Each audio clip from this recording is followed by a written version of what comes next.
Get that. Okay, we are live. We are live. Yay. Ooh. Ignore that we're popping over for a second. We're not actually starting a sprint right now. It's fine. Okay. I'm Chloe. I'm Sandy. This is Night Right? Night Right. Well, this Night Right. Night Right. Yeah. This is impromptu Night Right. Yes. So anybody who happened to be watching Jace Maxwell's show yesterday knows that I had a sick kitty yesterday. Sick kitty turned into a $2,600 vet bill today. So it wasn't because I didn't get him to the vet soon enough. No matter what had happened, it was going to be this monster vet bill. But there we go. But here we are. You're a good mama. You're writing. I also, let me tell you how weird of a person I am. I'm also de-stressing right now by going through one of the massive jacked up files on the NaNoWriMo wiki and just like fixing all of the errors in it. Oh, wow. This is what I do. This is the kind of stuff that I like to do when I'm stressed. Okay, just have me click all of these links and see if they're real, and if they're not, like get them sorted where they need to go. Perfect. Wow. Well, you're serving the nano community doing right. That is, it's funny, but you are serving. You're doing good. Doing good here. Ow, though.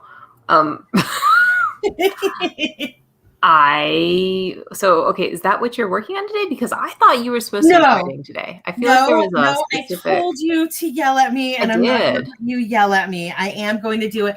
I will be making a pot of tea during the first sprint. The water is already boiling, but it is black tea, and of course you don't want that to be boiling hot, so it's doing its little cool off right now before I pour it. So that will be how I start our first sprint, but I am working on Worthy Girl, the Vela project. Yeah. I love that title. Is that what you decided to title it? For now, I haven't actually posted anything yet, so that is what it's currently called. I like that. Okay, so question. There was a scene that you wanted me to look at in Abe's summer vacation. I'm going to do that first, and then I'm going to work on my Vela project.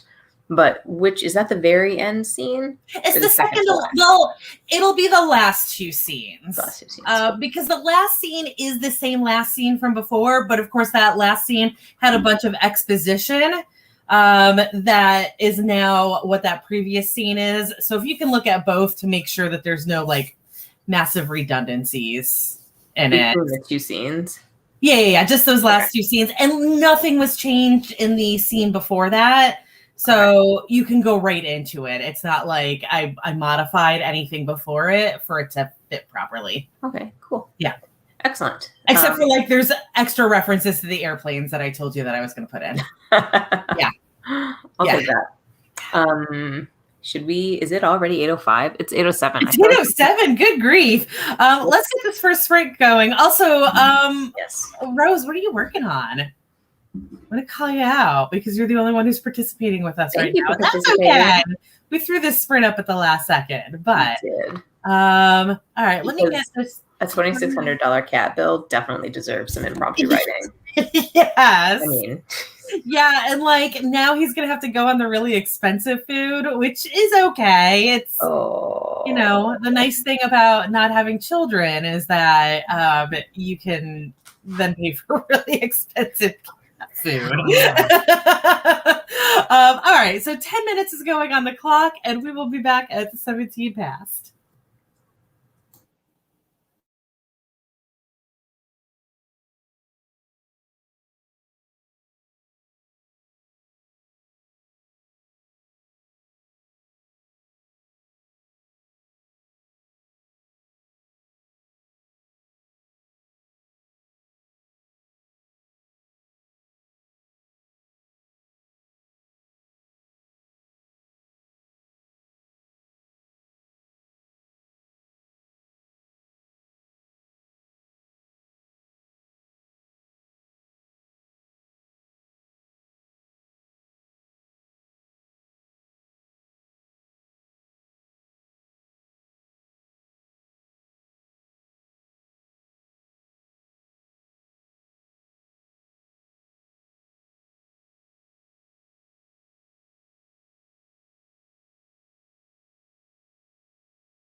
Okay, that was time. We are back. How'd you do, Sandy?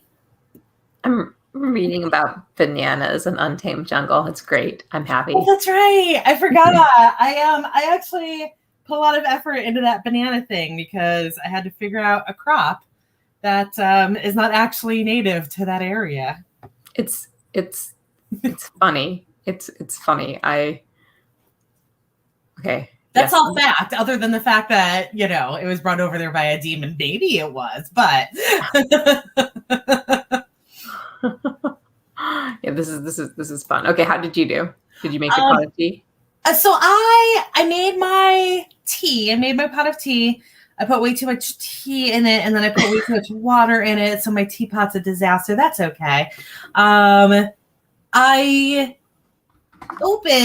got the document open, and I was reading over some stuff that I wrote, but I wrote it. I do a lot of writing in the bathtub on my phone, which means that there's always like random punctuation errors. Like I can't even do an M dash on my phone, so I was kind of fixing that stuff and just like rereading to catch up to where I was because it's been a couple days since I looked at this. So I didn't actually get words, but like I made the steps to get words in the next sprint.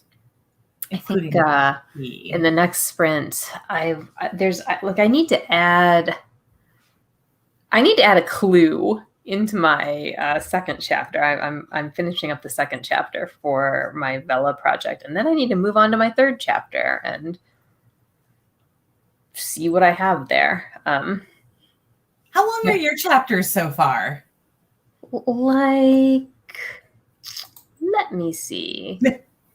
This just came up in a Discord conversation today. Also, hello, Laura. Laura is sharing horror stories with us. The ship rocketed towards the nearest inhabited planet 5 weeks away. Oh, it's sci-fi. Deep in the metallic bowels, blood splattered the table Lisa was strapped to as a gooey, writhing mass of alien spawn was removed from her intestines. It's an alien rip, and I love it. That wasn't a diss, in case you were concerned that I was dissing you for saying rip. I love that trope. I love the alien coming out of the body. Also, having like bread in her intestines. Yes. I mean, if you're going to go this way, then I think metallic bowels is a great way to explain where she is. Metallic bowels is great. Yeah. Also, I don't know. So, Sandy, I don't know if you're familiar with this. I have a feeling that because Laura does write horror, she does know this. But anytime, oh God, now I'm blanking on it. Anytime it's sci-fi horror, I think of this 90s sci-fi horror movie that I am completely blanking on the name now. Oh, no. It's not like Close Encounters of the Third Kind. No, it was like late 90s. Two actors that also, if you said their names, I'd be like, yes, they were in that. Oh, God. I have to do a really quick Google search. The movie was like genuinely terrifying. And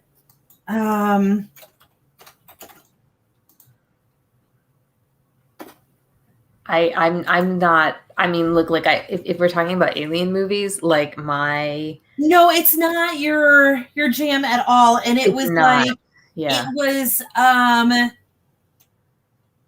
unless we're talking about like Independence Day or like the spaceship they were going, Event Horizon. That was the name of the movie. And it's funny because I just had to remember that the whole premise was that they were going to a ship.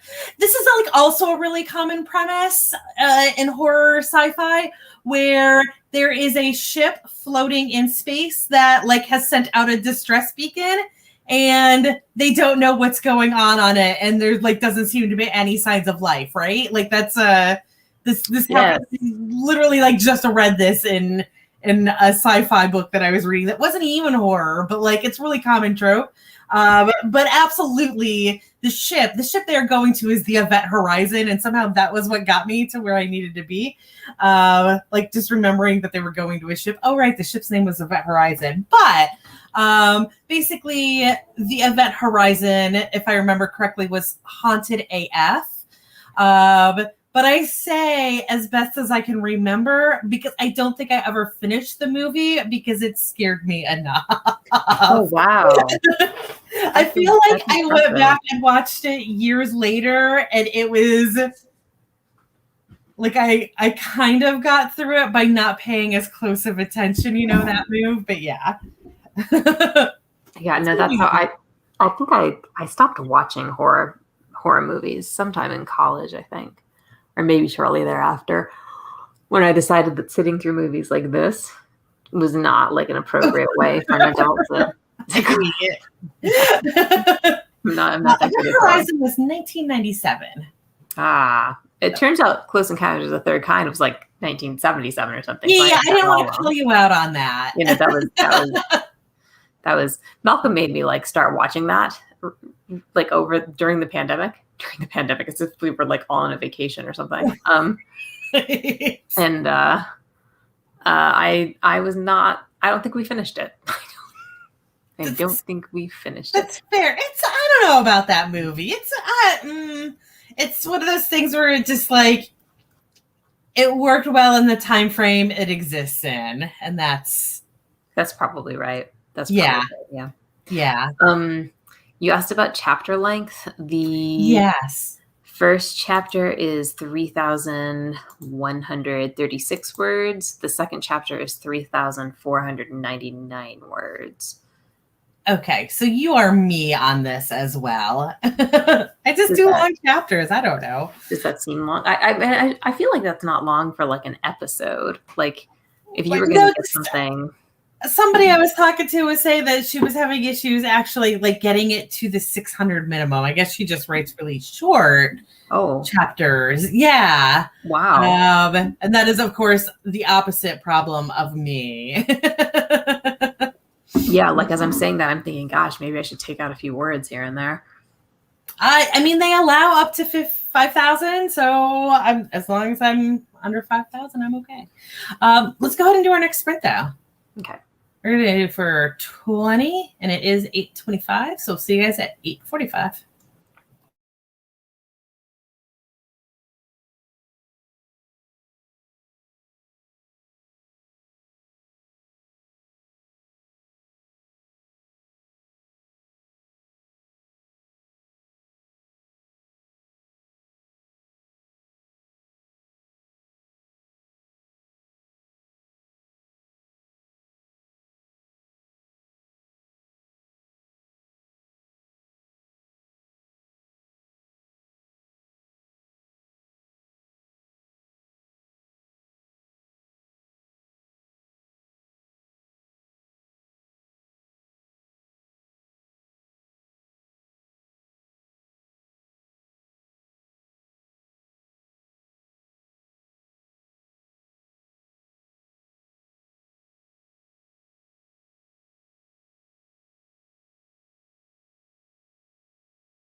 Okay, that was time. Did you get some work done, Sandy? Yes, I added the clue. I finished Abe's summer vacation. I told my husband that the volume on the TV was a little bit loud. I was so productive. Yes. Any notes on that read through? Was that looking okay? Yeah. If those of you watching, we were working on Chloe is working on an ending. I am telling you the ending needed additional scenes, because that's what I do basically to your writing, right? Like I go, oh, this is really, really good, but I need a little more.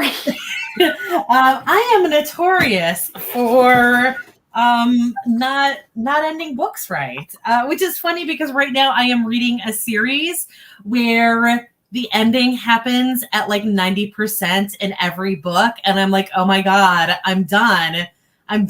Stop talking. Just like give me the epilogue and let me move on. And she doesn't. She goes for another like 10,000 words every time. Anyways, keep going, Sandy. Yeah, no problem. That's yeah. But I love it, and I think okay. So the comment that you're gonna, I think, be the most will require the most work, honestly, is you may have repeated the word absolutely like 4 times. Oh, I do that. I know, right? But I think I do it too. And so this made me think, oh, I should probably run a search for that word. Because if you're doing it, and then that may just have slipped into my vocabulary as well. So, yeah, I adverb in absolute defiance of everything they tell you about adverbs. I think, oh gosh, I'm looking right now. How many do I have in my very first one? 1. Oh, thank you. Goodness. Okay. I have it once in my first chapter. Okay, that's fine. That's okay. I can live with that. Did I put it in the second chapter? Oh, there's another time. Okay, once in the second chapter. I can allow myself once a chapter is absolutely okay. Yeah, but it's for sure there. That's a I thought that was funny. But I liked it. And I think for the next sprint going to move on to my chapter 3. Awesome. So yeah, I'm taking stuff that I've written like forever ago, right? And like revising it. And it turns out that as I revise, like the second chapter was like a 2,600 word chapter. And then when I read through it, I realized I was missing like a massive amount of connection. So now it's a 3,500 word chapter, and probably is a little bit too long, but you added that back. Yeah, that's the dance. It is the thing. Thing. But yeah, so the next chapter is currently sitting at 2,480. And I'm thinking that means it'll end at 3,000 plus. Yeah, we'll see what happens there. Right. Yeah, maybe not. Maybe it's complete as is, and there's just nothing. Perfect. It's beautiful. Don't change. It's beautiful. It's amazing. I don't need that thing. I didn't. There's no talking heads. How did you do? I wrote some words. I had to describe the college campus that they are at right now. Okay. But like it's magical college, so oh nice. Yeah. So it's weird. I don't know how this chapter is gonna go, but that's okay. Fix it later. Also, just putting it out there. This is the first time I have been completely alone in my house. Like nothing else alive except for like probably terrible things that we don't want to talk about. We got the cats 3 years ago.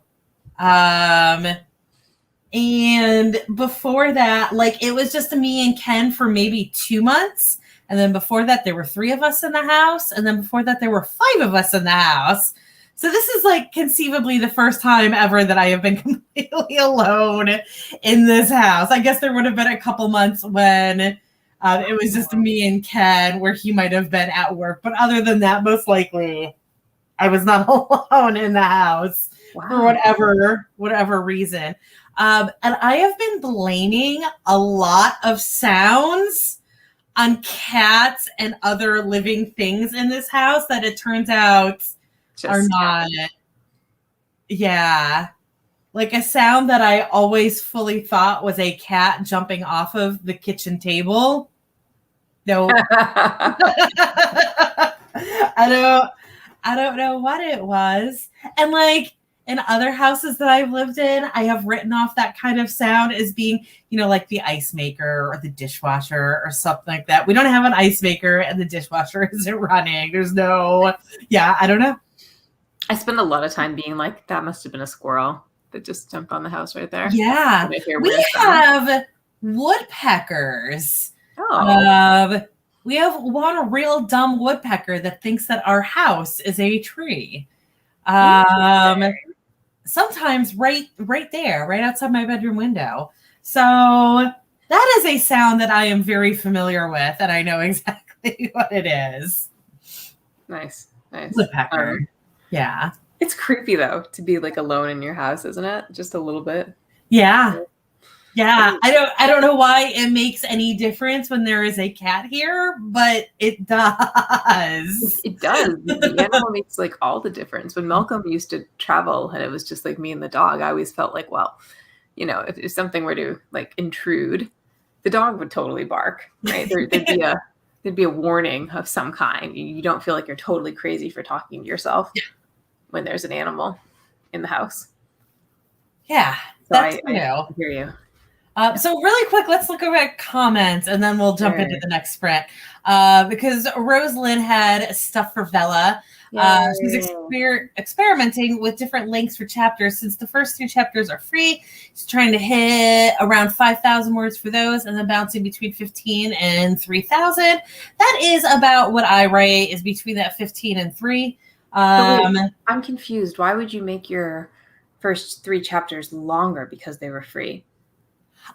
So that was also my thought, that like I would rather give readers more free content to get them interested in my story than to potentially lose a reader because there wasn't enough to draw them in the beginning. Okay. I have absolutely seen several posts out there where people have said, no, make the first ones as short as possible because you don't want to give people stuff for free. But like, I'm fine with giving people stuff for free. So yeah, I would rather give them more content and hope that they like it enough to actually read than to try to woo them on, 1,800 words. Yeah, it did not dawn on me to do shorter or longer. I just wrote the chapters. Yeah. I just write chapters long anyways, like you. So that was what was going to happen anyway. Yeah. I definitely wasn't going to aim for the short chapters like I know some people were doing.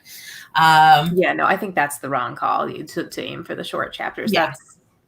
It's not my jam. I mean, 9,000 words that I'm giving away for free, that's a reader magnet. That's what I'd be giving away for free anyways, right? So I don't know, different schools of thought. Keenan joined us. Hello. Laura submitted to an anthology and got back to the Gothic Victorian short story. The rain was not the only thing reaching for young Edward. I love that line on its own. If he turned his head just right, long black fingers could be seen wrapped around the edges of the carriage window, clinging along for the ride. They were not quite human with their too many joints. Love it. Yeah. All right, let's go ahead and do our next sprint. Yep. I love the horror stuff. I'm not great at writing it. I could write like a little burst of it. I wrote that little bit of horror in Abe's Summer Vacation where she finds the hut filled with dead body parts. It was icky. Yeah. in a good way. But like I can only sustain that for like 1,000 words before I'm like, okay, I can't keep writing this. All right, so 20 minutes on the clock. It is 55 past, so we'll see you guys at 1/4 past.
Ooh, there we go. All right, that was time. How'd you do, Sandy? Good. I was really like taking out some frustration when I first wrote these chapters. So they're fun. What about you? I finished that scene. I feel like it's really funny with this story. I keep feeling like I'm making progress with it, but then I look at the word count and I'm like, oh, I wrote 12 words. I swear I was like in the 1200 range before that sprint, and now I'm at 1381, and I don't know what happened. Yeah. I did have to go do a little bit, not research, but I had to go back previously into the scene to find out if one of my characters was wearing a shirt or not. I feel like maybe you need one of those like word sprints where you challenge yourself to do as many words as possible in 20 minutes, like kind of a reset, no research. Oh, right. You probably haven't done that in kind of a while. I haven't, and that is a thing. You're right. I'm starting a new scene on the next sprint, so I'll be more productive on the next sprint. But also, I finished a scene, and that is in and of itself super valuable. Yes. Yeah, that is super valuable. Yeah, I have major fears with my current story that I have created something that's like way too lingo heavy, like that only lawyers would understand. My husband, I've been reading this to him because he doesn't count. Yeah, no. Yeah, but what he has said is, oh, I think you've captured law firms really, really well. Anybody who's ever worked in a law firm will totally get this. So that is why we made a deal to proofread for each other, right? Yeah. I'll call you out on this. Absolutely. Because focus. Oh, you're not, because it's strange. Like I'm definitely writing what I know right now, but like when you do that, you don't know what your reader knows, or like what things, like what assumptions you might be making about what they know. And I mean, as I recall, the world of big law, which is like what this story is set in, is like kind of, it's unthinkable to most people. Like they only ever see it on TV, and so if you're writing about it, then you could be like totally out of the realm of reality for most people, or it could be totally fine. They could be like, oh, I really get this. This is just corporate nonsense. Right. So this is something that might be of interest to you just because of your legal background. Just a weird little. So when I was going to the vet to drop off snacks for the cat, I had POTUS, which is like NPR, talk radio, on in the car. And just by dumb luck, I happened to catch an interview with the CEO and president of Simon & Schuster. So, that recently deals were being worked out or whatever for them to acquire Penguin, or vice versa. Penguin acquiring them, whichever way it is. But he was asked about that, and he was like, oh, well, so something like this takes years to do because like the government has to approve it. I guess because of like monopoly stuff. And he said it in a much fancier way that made it sound like even more dramatic. But basically it's got to go through like not necessarily the Supreme Court, but like something comparable to that. Yeah. Probably like some regulatory agency has to approve it. Yeah. But like the way he said it, I was like, oh, okay, that's real dramatic right there. But when you're going from the big five to big four, I guess that's. I mean, it probably is super dramatic. Those contracts, like a merger can take years. Yeah. And like, like everybody on both sides is all like on pins and needles over like, is everything going to close, or like, is this all going to go down well, or is somebody going to like back out at the last minute? I didn't do any of that law personally. I only did litigation, but which is like when the merger goes wrong.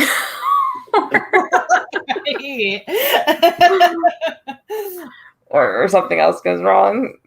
But the cleanup crew. Yeah, seriously. But that is interesting. So who will remain then? So the big five right now are what? Like Simon and Schuster Penguin is Random House, right? Yes. Yes. Penguin and Random House have already merged, and they are just Penguin now. Okay, so let's see. I mean, I think Random House still exists as a subsidiary of Penguin, but the umbrella is Penguin. So there's only going to be Penguin, Simon and Schuster. Wonder what they'll be called. I'm going to feel really sad if Simon and Schuster stops being called Simon and Schuster. I'm wondering if it's going to be that same thing where like they will still both exist, but one will be the parent company of the other. But like, yeah, hopefully, because that would be a bummer to never have a Simon and Schuster again. Also, he was asked like what he actually does as the president and CEO of Simon and Schuster, and like the very first thing he said was, of course, that he, like any big contracts that he makes, any big acquisitions that they make, he has to like, go over and approve and all of that, which is funny because I got in an internet fight like years ago with somebody. I know it was an article about misogyny in the publishing industry. And I pointed out that every single president of the big five are all white men. And a whole bunch of people jumped down my throat about how the presidents of the company don't have anything to do with the books. And I was right. They absolutely do have their hands in with the books. So wait, is that what he meant? You don't mean like he didn't mean like he had to approve merger contracts? You meant no, he was talking about actual like book contracts. Really? He has to approve like I'm assuming that like some of these we're talking about 6-figure deals. I was gonna say I'm sure we're talking about like the large ones and not and that was what he said, the big ones that he he oversees those. Yeah, sure. So like if President Obama writes a book. Exactly. Also, fun fact, he was like in charge of a whole bunch of presidential he was actually, this was long before he was president of the company, but he was like the one who oversaw Trump's second book in the 90s, whatever the sequel to Art of the Deal was. And he was saying that that year, he also was the overseer for Donna Summers. Donna Summers, right? Donna Summers, was she one of the people who's related to Trump in an affair? No. She was I Will Survive, right? That was her. Okay. Disco Diva. I believe that was her. That one was her. But anyways, he was saying that like if you had asked him in like 1996 or whatever it was, which of them was going to one day be president, he would have absolutely said Donna Summers. Really? Yeah. But like he did Kissinger's. He did one of his first like really big ones was Bruce Springsteen's Born to Run, which was a huge deal at the time. So it was a really interesting interview. But like, yeah, we should do another sprint though. We should. Let's Okay. So another 20 on the clock. It is 9:24. So we will see you guys at 9:44.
Okay, time on that sprint. How'd you do, Sandy? Hang on, just finishing one sentence. Mm-hmm.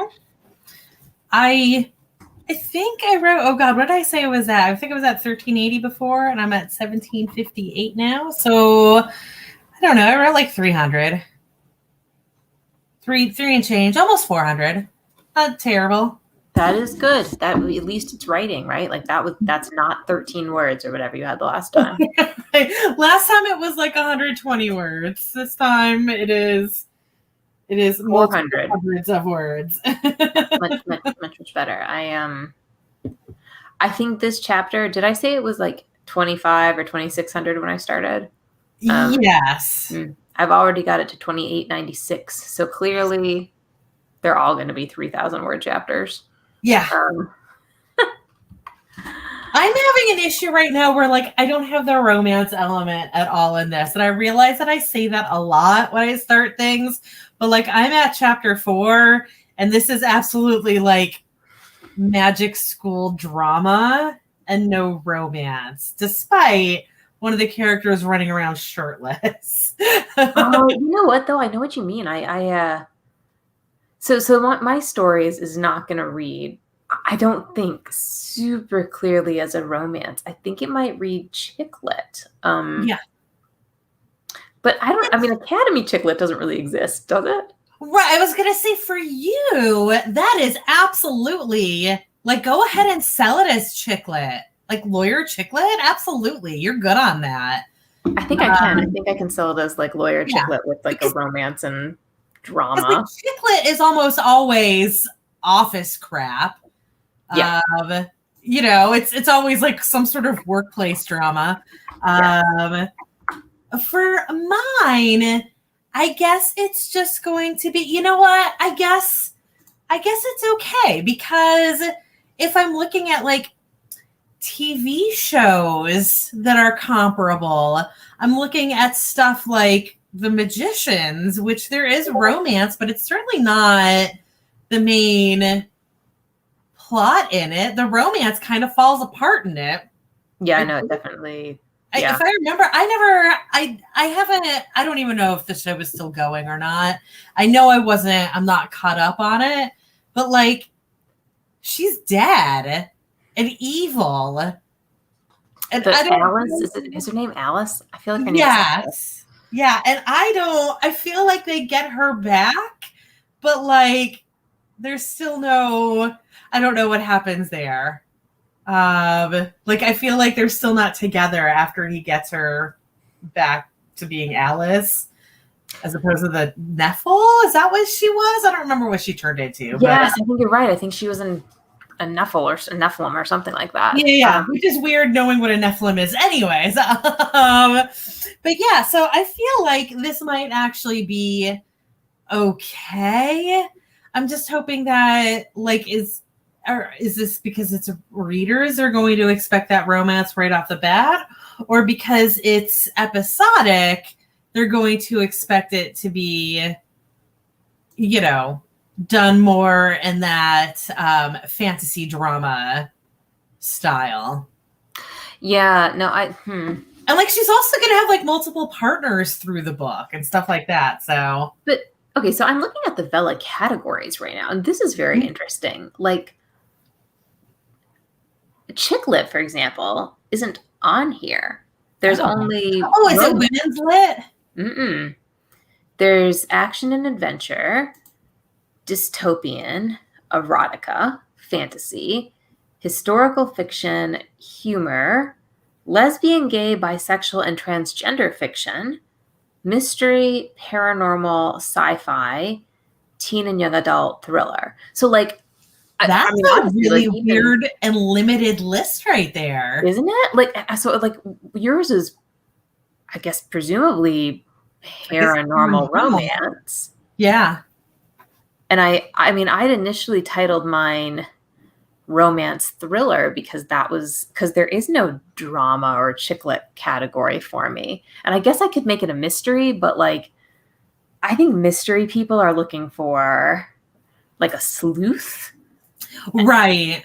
As opposed to, yeah. So, and it's funny because like, if you said it was a chicklet mystery, I would be like, oh, exactly what you are writing. But if you just say mystery to me, then you're absolutely right. I'm not looking. I'm looking for that sleuth story, or like the Clue or Knives Out sort of style. Exactly. Yeah, exactly. Where everybody could be the killer, and we're working down who it is. Yes, that's right. But that you can add tags. So like I can have. Okay, so I guess you tag it as chicklet then. Yeah, you get 7 tags, right? So you presumably have to use those as your keyword. So I think I'm going to call mine. Are these tags like hashtag style presentation, or is this like the keyword slots on KDP that you could presumably just jam every word under the sun into? I mean, it's not clear, and I think. I mean, who knows? Like if I write enemies to lovers, which is one of the tropes I'm using, like that's presumably something people do type in sometimes. But if I were to write chick lit lawyer murder mystery, that doesn't seem quite the same, you know? Yeah. I don't. So I am wondering if this is another situation where I mentioned this in previous shows, but I'm wondering if this is another situation where the best thing to do is go look at Radish and Wattpad and Dream. Is that how it's pronounced with the E at the end, or is it Dreamy, whatever it is, and see how tags are used for them. Like we might just have to look at a pre-existing model just to get a feel for what they mean by that, because I always struggle with stuff like that. It seems like such a dumb thing to struggle with, but like, no, seriously, what do you mean by tags? That has multiple definitions, even within the writing industry. Yeah, and like so in fan fiction, the tags are easy, right? Because you could tag like a ship, or you could tag like I might have written like male female, right? Like MMF or something, or Harry Ginny, or Harry Draco, or whatever.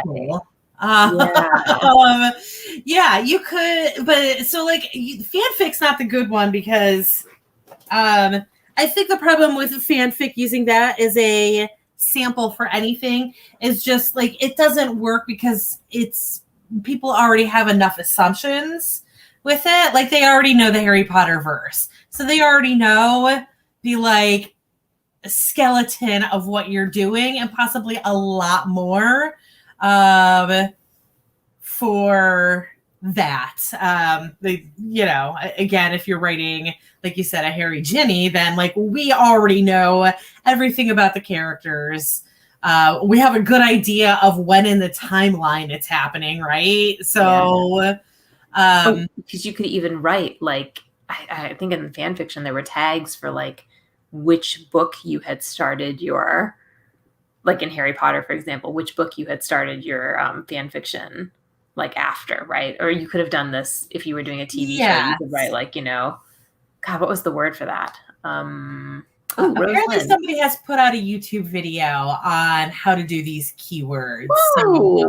So hopefully we will get those next time we see Rosalind. Awesome. I am hoping. I'm going to say I'm hoping I don't have a show tomorrow, because I'm hoping I can get my cat back tomorrow morning. They weren't really clear on that, but of course, the longer he is there, the more expensive it becomes. I don't think they'll release him early, but I would like to try. I don't know. I'll know by like 9:30 if I'm doing a show tomorrow or not, but my next morning show might not be until Tuesday.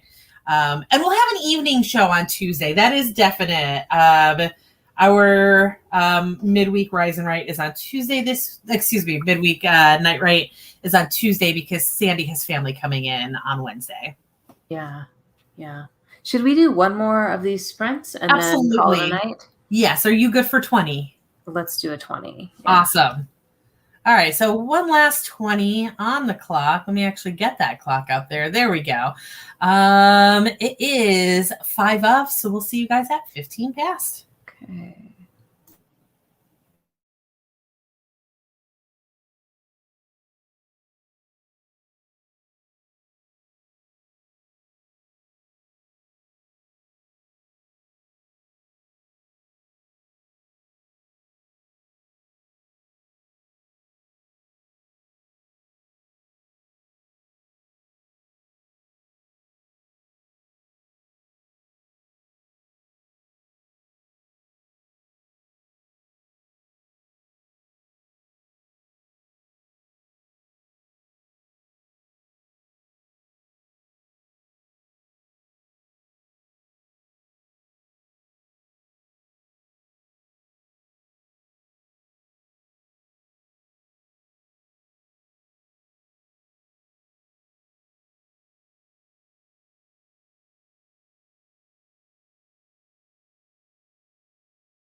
Okay, that was time. And that was everything for tonight. How'd you do, Sandy? Good. I'm at the very, very end of that chapter. What about you? I don't know about this scene. I like everything that's in this scene, but also I feel like this scene is not going where it needs to go. Because the lack of romance bit? No, just where what's going on with the story and what I need to do in this scene are not coming together. I have a character kind of observing everything when actually she should be like getting a rush to somewhere because things are messed up. So, and then she's like, look at that pretty thing. I'm like, I love that pretty thing, but also we don't really have time for that pretty thing. You will figure it out, but I understand the frustration with the scene not going the way you want it to. I feel like in those situations, you spend a lot of time, at least I spend a lot of time feeling like I'm wasting time writing words. Like I'm writing stuff and it's never going to go anywhere and I'm going to delete it all because it hasn't quite formed. I think I need to like cut and paste or cut and paste and throw it into like a scrap document to like use this stuff later in another scene. Yeah. But that sucks because it's frustrating. Hi, Spence. Sorry you caught us just as we were heading out. Yes. So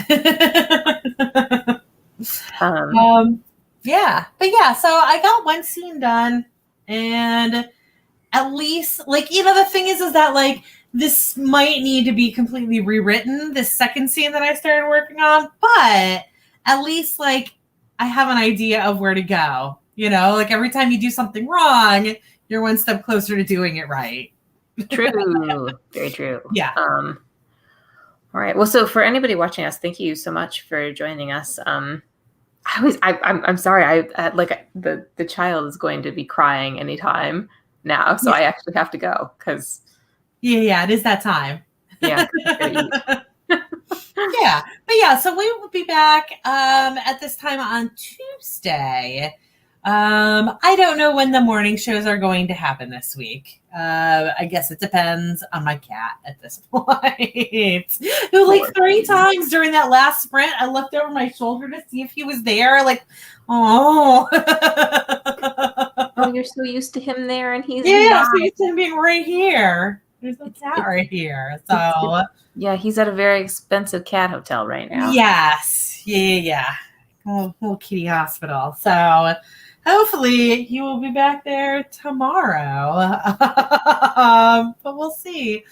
So thank you everybody for watching, and hopefully y'all can pop in on Tuesday.